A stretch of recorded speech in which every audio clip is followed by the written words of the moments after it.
We would like to welcome you on briefings in global affairs, international relations, and geopolitics. This hour, our focus is on BRICS member South Africa and why the African country is leading the peace mission in the Russia-Ukraine war. Let's explore this in more detail. 7 African leaders are traveling to Ukraine and Russia on a peace mission, hoping to bring the war there closer to an end. The delegation from South Africa, Egypt, Senegal, Congo-Brazzaville, Comoros, Zambia, and Uganda is meeting President Volodymyr Zelensky on Friday and President Vladimir Putin on Saturday. But the timing of the visit seems off. It comes just as Kyiv is launching its much-vaunted counter-offensive. So what can this mission actually achieve? South Africa's President Cyril Ramaphosa offered no timeline or proposals when he made the announcement last month, joining a crowded field of would-be peacemakers that includes China, Turkey, and the Pope. What is the strategic thrust of this intervention? Asks Kingsley Makhubela, a South African risk analyst and former diplomat. It's not clear. Is this a photo op by African heads of state? The mission is an unusual burst of activism given Africa's largely hands-off approach to a conflict that many here see primarily as a confrontation between Russia and the West.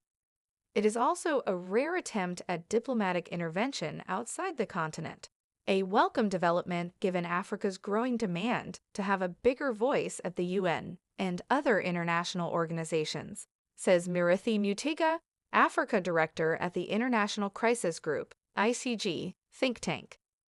The man who has prepared the ground, Geopolitics Olivier, has talked about modest goals. He heads a UK-based organization known as the Brazzaville Foundation, which focuses primarily on peace and development initiatives in Africa. Mr. Olivier has stopped commenting publicly about the trip since the dates became official.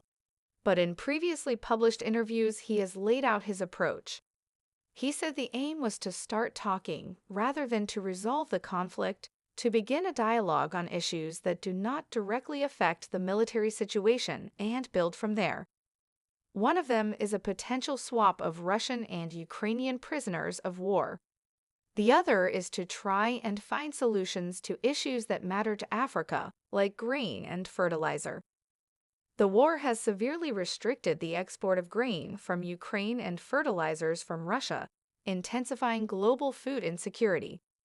Africa, which depends on imports of both, has suffered the most.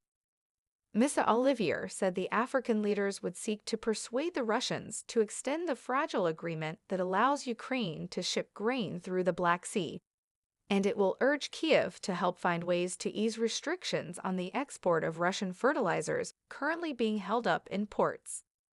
There are indications, however, that the leaders seek to offer a more substantive deal between the two sides, says Mr. Mutega. The delegation has been designed for breadth and balance. 5 presidents and Uganda's representative, standing in for President Yoweri Museveni, who is recovering from COVID-19. They come from different parts of Africa and have different views on the conflict. South Africa and Uganda are seen as leaning towards Russia, while Zambia and Comoros are closer to the West. Egypt, Senegal, and Congo-Brazzaville have remained largely neutral. But recent developments in South Africa appear to be influencing the venture. Mr. Ramaphosa's government has come under growing pressure from the U.S. because of its alleged support for Russia's war. This centers on claims of an arms shipment to Moscow, which South Africa has denied. A supporter of Malian interim president wears a face mask of the president of Russia, Vladimir Putin, during a pro-junta and pro-Russia rally in Bamako on May 13, 2022. The Biden administration is waiting for the outcome of Pretoria's official investigation, but a bipartisan group of U.S. lawmakers wants the White House to punish South Africa by reconsidering important preferential trade benefits. I think the mission is now aligned with a need for South Africa to explain itself, says Alex Vines, director of the Africa program at London's Chatham House think tank. Dervine says the Americans are no longer trying to make Africa choose sides in the conflict, as they did when Russia first invaded Ukraine. Many African states have maintained a non-aligned position, a stance the U.S. acknowledges is rooted in the history of the Cold War and does not necessarily mean support for Moscow. Washington now advocates true non-alignment, he says, hence the pressure on South Africa at the moment to prove that it's truly non-aligned. Mr. Ramaphosa has been a driving force in getting the trip into shape, nailing it down with calls to Mr. Putin and Mr. Zelensky, and briefing UN Secretary-General Antonio Guterres. Although neither Russia nor Ukraine have shown any interest in peace talks, both have an interest in this visit. Moscow has been cultivating influence in Africa as a counterweight to the West, and is hoping to showcase that in a Russia-Africa summit in St. Petersburg next month. Ukraine has been trying to catch up on African diplomacy from a standing start.